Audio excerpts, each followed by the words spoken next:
नाशिक स्थानिक स्वराज्य संस्था मतदारसंघाच्या विधान परिषद निवडणुकीत ऐनवेळी मोठा राजकीय ट्विस्ट निर्माण झाला असून महायुतीच्या राजकारणात खळबळ उडवणारी घडामोड समोर आली आहे। भाजपचे नेते गणेश गीते यांचे बंधू गोकुळ गीते यांनी अपक्ष उमेदवार म्हणून उमेदवारी अर्ज दाखल करत निवडणुकीच्या रणांगणात अनपेक्षित एंट्री केली आहे। त्यामुळे नाशिकच्या राजकीय वर्तुळात चर्चांना उधाण आले आहे। महायुतीने शिवसेना शिंदे गटचे नरेंद्र दराडे यांना अधिकृत उमेदवारी जाहीर केल्यानंतर मंत्री दादा भुसे महायुतीतील आमदार आणि पदाधिकाऱ्यांच्या उपस्थितीत शक्ती प्रदर्शन करत दराडे यांनी अर्ज दाखल केला होता। मात्र त्यानंतर घडलेल्या गोकुळ गीते यांच्या उमेदवारीमुळे महायुतीसमोरील समीकरणे अचानक बदलण्याची चिन्हे दिसू लागली आहेत।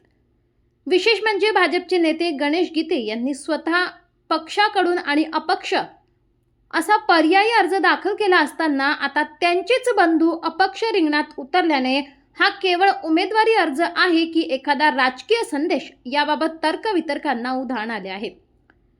गोकुळ गीते यांच्या या निर्णयामुळे महायुतीच्या मतांमध्ये फूट पडणार का, भाजपमधील अंतर्गत नाराजी समोर येणार का आणि निवडणूक बिनविरोध होण्याची शक्यता संपुष्टात येणार का, याकडे आता संपूर्ण राज्याचे लक्ष लागले आहे। उमेदवारी अर्जाच्या अंतिम दिवशी झालेल्या या नाट्यमय घडामोडीमुळे नाशिक विधान परिषद निवडणूक आता अधिक रंगतदार आणि प्रतिष्ठेची बनली असून आगामी दिवसात राजकीय वातावरणात आणखी तापण्याची शक्यता व्यक्त केली जाते। दरम्यान अर्ज दाखल केल्यानंतर गणेश गीते यांनी माध्यमांशी संवाद साधत आपली भूमिका स्पष्ट केली। स्थानिक स्वराज्य मतदारसंघातून आज अखेरच्या दिवशी कार्यकर्ते आणि समर्थकांच्या आग्रहानंतर त्या ठिकाणी आपापल्या उमेदवारी अर्ज या ठिकाणी सादर केला। आता उद्या छाननीनंतर पुढची रणनीती त्या ठिकाणी आपण ठरवू।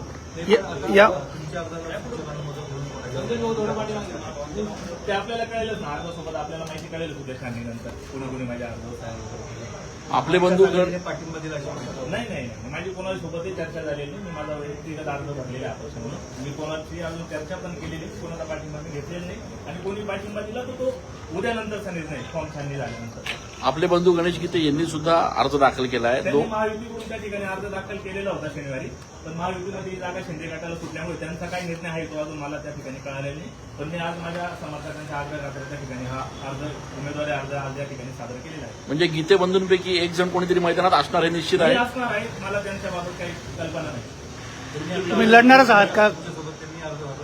नाही, त्यांनी अर्ज शनिवारीच भरलेला आहे। त्या ठिकाणी शनिवारीच त्या ठिकाणी त्यांनी अर्ज भरलेला आहे। तुम्ही विजयाचं गणित कसं म्हणता?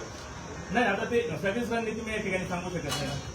नाही, पण आपल्यासमोर आपल्याला मतदारसंघाचा त्या ठिकाणी इतिहास माहीत आहे का, ज्या ठिकाणी बहुमत असतं त्या ठिकाणी क्वचितच त्या ठिकाणी उमेदवार बहुमताचा विजय झालेला आहे। नाहीतर या मतदारसंघात ज्याच्याकडे बहुमत नाही असाच उमेदवार 3-4 वेळेस निवडून आलेला आहे। भाऊ, आपल्या समोर महायुतीचं तगडं आव्हान आहे। 450च्या वरती त्यांच्याकडे मतं आहे। अशा कंडिशनमध्ये आपण उमेदवारी अर्ज दाखल केलाय। पण जे महायुतीमध्ये मतदार आहेत त्यांना पण व्यक्तिगत त्या ठिकाणी त्यांचे मतं आहेत आणि त्यांना त्या ठिकाणी जो उमेदवार सर्कस वाटेल किंवा चांगला वाटेल त्या ठिकाणी ते त्या ठिकाणी मतदान करतील आणि मी सगळ्यांना त्या ठिकाणी गाठीभेटी घेणार आहे। माझं पण मत त्या ठिकाणी त्यांच्याकडे मांडणार आहे आणि त्यांचं पण मत ते मला कसे देतील यासाठी मी त्यांना त्या ठिकाणी माझ्या बाजूने वळवण्याचा प्रयत्न करेल। तो आपला अधिकार आहे। आपले बंधू भाजपचे पदाधिकारी आहेत, असं असताना आपण अपक्ष उमेदवारी करता आहात, म्हणजे भाजपशी कुठेतरी दगा फटका नाही, हा विषयच नाही। या जागा महायुतीमध्ये शिंदे गटाला त्या ठिकाणी भाजपची जागा फटक्याचा विषयच येत नाही। हा भाजपचा उमेदवार असता तर त्या ठिकाणी तो विषय आपण जो मांडला तो आला असता। आपल्याकडे शिंदे गटाचा उमेदवार असल्यामुळे भूमिका या ठिकाणी लागू पडत नाही। आपण भाजपचे सक्रिय सदस्य आहात का? काही पद आहे का आपल्याकडे? नाही, माझ्याकडे कुठल्याही प्रकारचं भाजपचं सक्रिय पद नाही। मी फक्त त्या ठिकाणी ग्रामीण भागात नाशिक जिल्ह्यातील जी अग्रगण्य बाजार समिती पिंपळापासून तिचा मी मागील 2 वर्षांपासून संचालक आहे। भाजप शिवसेना या सगळ्या नगरसेवकांशी आपली चर्चा झाली आहे, काही बोलणं झालंय? मागील जेव्हापासून राजकारणात सक्रिय आहे, प्रत्येकाच्या सुखदुःखात मी मागच्या 15 वर्षापासून आहे आणि त्यांच्याशी चर्चा करण्यासाठी आता उद्या छाननी होऊन जातो, मग नंतर मी त्यांच्या गाठीभेटी घेईल। पण मला व्यक्तिगत या 619 मधील बहुमतापेक्षा जास्त लोक मला या ठिकाणी व्यक्तिगत ओळखतात, माझे त्यांच्याशी चांगले संबंध आहेत आणि त्यांच्या सुखदुःखात मी जातो। महायुतीकडनं काही आश्वासन नाही। तुम्हाला कुठल्या नगरसेवकांचं पत्र सूचक अनुमोदनासाठी मिळालेलं आहे? कुठल्या नगरसेवकांनी सहाय्य केलेल्या आहे? 10 लोकांनी मला त्या ठिकाणी सूचक अनुमोदन सहाय्य दिलेले आहे। बाकी मी अजून कोणाशी चर्चा करेल नाही। हा सगळा निर्णय काल रात्री ठरलेला आहे आणि धावपळीत मी आज या ठिकाणी आज जमा केलेला आहे। मालेगावचे काही नगर देणारे ते 10 नगरसेवक ठाकरेंच्या शिवसेनेचे आहे असं समजतंय, विशेषतः अनिल कदमांच्या कोटातले आहे। नाही, चुकीची माहिती। मालेगाव काही नगरसेवक आहे असं काही? तुम्हाला पाहायला भेटेल तेव्हा तुम्ही तो चेक करून द्या. मी त्याबाबत माहिती देऊ शकत नाही, कारण त्यांनी माझ्या विश्वासावर त्या ठिकाणी सहाय्य केलेली आहे. तुमच्या समोर भाजप आहे, शिवसेना आहे, राष्ट्रवादी आहे, असा माझ्यासमोर मला फक्त सध्या शिंदेगड दिसतोय. बरं.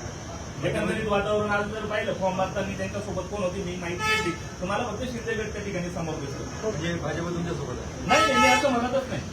मी आता भेटीगाठी घेईल, मतदारांचा त्या ठिकाणी विश्वास जिंकलो तर मग त्या ठिकाणी मला निकाल तुम्हाला 22 तारखेला राष्ट्रवादीने नाराजी व्यक्त केलेली आहे, त्यांनी देखील उमेदवार दिलेला आहे. आपण माझ्या ऍडव्होकेट चेंबरला बसून फॉर्म भरतो, त्यामुळे दिवसभरात काही बातम्या घडल्या त्या मला काही त्या ठिकाणी माहिती नाही. बहुमताचा आकडा जो आहे तो महायुतीच्या बाजूने दिसतोय. मताधिक्य जे आहे ते मी तुम्हाला महायुती. पूर्वीच सांगितलं की या मतदारसंघाचा इतिहास असा राहिलेला आहे का बहुमतावाले क्वचितच निवडून आलेले. तुम्ही बघा 99 पासून बघा किंवा त्या अगोदर शांताराम तात्यापासून बघा, देवीदास शेटकेंद्रे असतील, 2 मतं असताना त्या ठिकाणी या मतदारसंघाचे जे आमदार झालेले. नंतरच्या काळात डॉक्टर वसंतराव पवार असतील, बरेच फक्त जयवंत जाधव साहेब त्या ठिकाणी बहुमत असताना ते पण चिठ्ठीद्वारे त्या ठिकाणी आमदार झालेले.